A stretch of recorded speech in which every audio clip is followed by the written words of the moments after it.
Mga kapuso, nagbabala ang mga otoridad laban sa bagong modus ng masasamang loob. Mangungupahan muna sa isang kwarto o bahay at saka magmamatsyag sa mga pwedeng pagnakawan. Balita hatid ni Jay Sabale. Sugatan at hirap sa paglalakad ang hinihinalang akyat bahay sa Pasig City matapos makatikim ng bugbog bayan. Mabuti na lamang at naawat ng mga operatiba ng Batas Syudad Enforcement Office o BSEO ang mga taong bayan.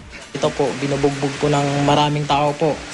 Tapos bigla po kaming tumawid para pigilan po yung mga tao sa ginagawa sa suspect.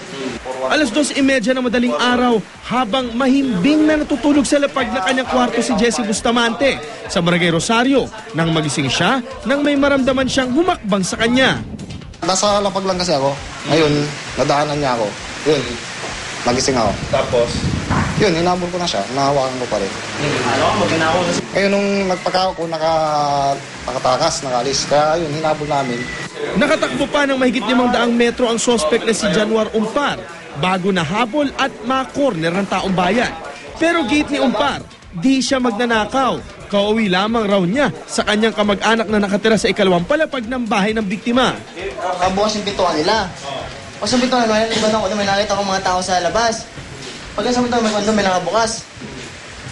Akala ko may tao mo sa loob na magnanakaw. Pag masama sa loob ng magnanakaw, pagpasok ko doon, may humawak sa akin bigla. Kaya ako tumakbo, akala ko magnanakaw yun.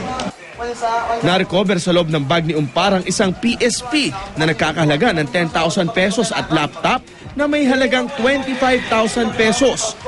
Sa ngayon kasi maraming mga modus operandi ng mga kuha natin yung akyat bahay. Nangupahan niya ng ilang buwan lang.